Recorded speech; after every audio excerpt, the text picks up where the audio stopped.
Assalamualaikum warahmatullahi wabarakatuh. Alhamdulillah, meskipun saat ini kita belum bisa mengatasi secara tuntas COVID-19, tapi di bawah pimpinan Bapak Presiden Joko Widodo, kita telah menjadi lebih kompak, lebih solid, dan lebih rasional dalam menangani wabah COVID-19 ini. Akal sehat selalu harus kita gunakan dengan baik. Setiap agama pun mengajarkan manusia tidak saja dalam dengan meningkatkan iman dan takwanya, tapi juga menggunakan akal sehat. Begitu juga dalam situasi pada saat ini, kita punya syariat agama, baik yang sunnah maupun yang wajib, kemudian punya kelaziman-kelaziman, kebiasaan-kebiasaan, contohnya misalnya biasa kita takbir keliling dan sebagainya. Tapi pada sisi lain ada wabah COVID-19. Nah, oleh sebab itu kita harus menggunakan akal sehat kita bagaimana menata ini. Ibadah tetap bisa jalan, kemudian penyebaran COVID-19 dapat kita cegah. Nah, untuk itulah kemudian kami mencoba merumuskan apa yang sebaiknya dilakukan pada saat puasa Ramadan dan Idul Fitri ini.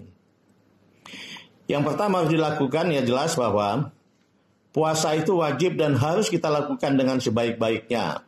Karena itu akan meningkatkan iman dan takwa kita kepada Allah Subhanahu wa taala. Dalam surat Al-Baqarah ayat 183 Allah berpesan, "Ya ayyuhallazina amanu kutiba alaikumusiyam kama kutiba alal ladzina min qablikum la'alakum tattaqun." Di situ Allah mengatakan puasa itu wajib untuk meningkatkan kita menjadi orang yang bertakwa. Jadi dalam situasi seperti ini, tetap kita usahakan maksimal, kita dapat melaksanakan puasa kita dengan baik. Itu pesan yang pertama.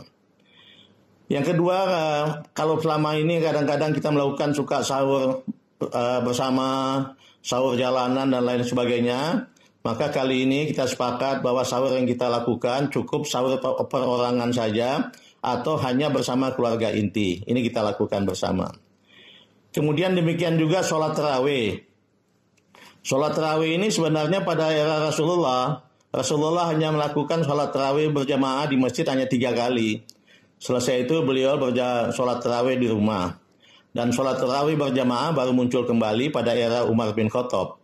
Oleh sebab itu pada saat situasi kita menghadapi COVID-19 ini, ada baiknya kemudian kita kembali tidak usah sholat tarawih di masjid, kita sholat tarawih perorangan saja di rumah atau bersama dengan keluarga inti. Begitu juga tentang tilawah tadarus Al-Quran. Biasanya kita lakukan beramai-ramai di masjid. Nah, kali ini cukup kita lakukan di rumah masing-masing saja.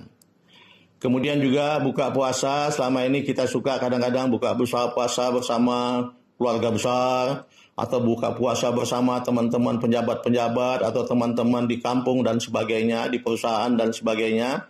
Kali ini kita buka puasa kita cukup dengan keluarga inti saja di rumah masing-masing. Kemudian demikian juga dengan nuzul Quran. Nuzul Quran ini selalu kita peringati dalam forum besar, misalnya di masjid, kemudian di balai-balai pertemuan, karena memang perlu diagungkan masalah turunnya Al-Quran ini. Tapi untuk kali ini kita isi di rumah masing-masing saja dengan berzikir dan berdoa begitu. Begitu juga takbir keliling. Ini kebiasaan kita yang lalu. Maksudnya apa? Memang untuk menggemakan asma Allah itu dalam kaitan menyambut Idul Fitri. Tapi kali ini sebaiknya takbir keliling tidak usah dilakukan lagi. Kita cukup takbir melalui yang cukup menggunakan sound system masjid saja. Kemudian yang lainnya kita bisa takbir di rumah bersama dengan keluarga kecil kita masing-masing. Kemudian masalah istikaf di masjid juga. Istikaf di masjid memang disunatkan untuk kita lakukan terutama di 10 malam terakhir menjelang Idul Fitri.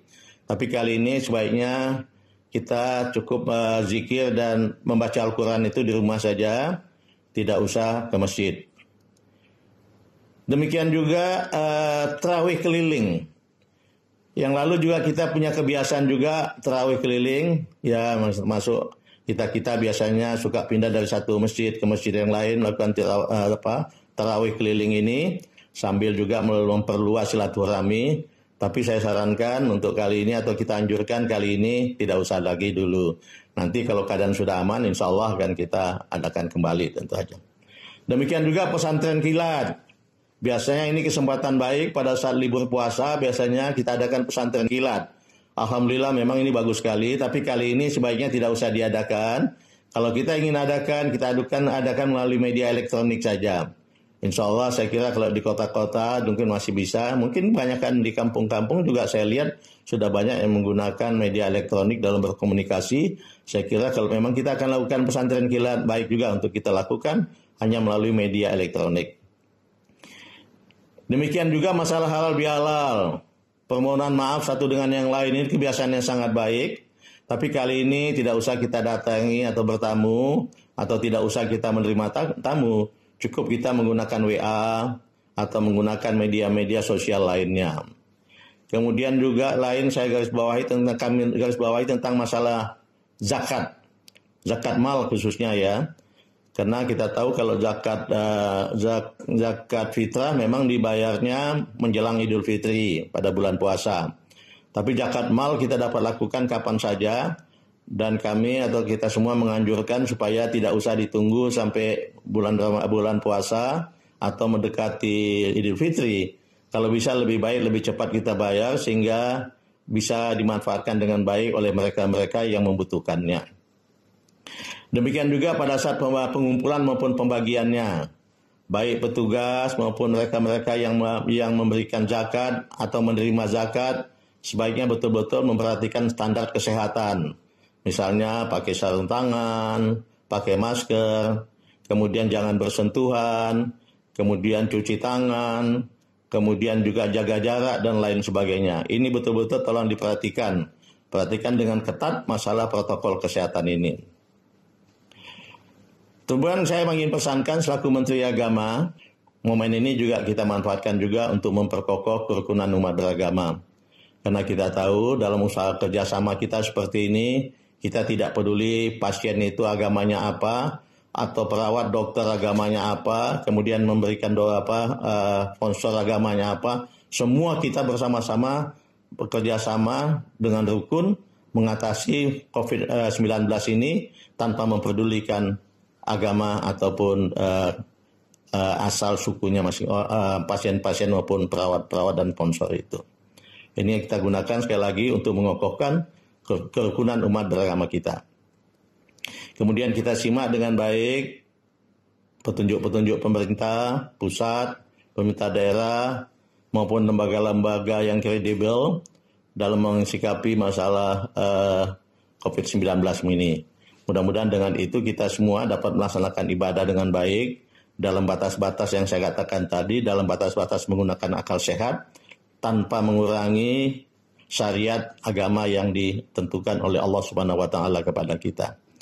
Sebagai penutup saya sampaikan apa yang anjuran yang saya sampaikan tadi itu bisa diabaikan seandainya sudah ada keputusan dari pemerintah pusat untuk seluruh wilayah Indonesia atau keputusan pemerintah daerah untuk wilayah masing-masing yang mengatakan bahwa situasi sudah aman, yang tadi bisa kita abaikan. Tapi sementara waktu tolong berpegang pada itu. Mudah-mudahan kalau kita komit, kita sepakat melakukannya dengan baik, insya Allah syariat agama dapat kita lakukan dengan baik dan penyebaran COVID-19 dapat kita hindari bersama. Mudah-mudahan Allah Subhanahu wa taala selalu memberikan lindungan dan petunjuknya kepada kita sekalian dalam pengabdian kita kepada bangsa, dalam menjaga keamanan umat manusia, dan dalam memberantas wabah COVID-19. Terima kasih. Billahi taufiq wal hidayah. Assalamualaikum warahmatullahi wabarakatuh.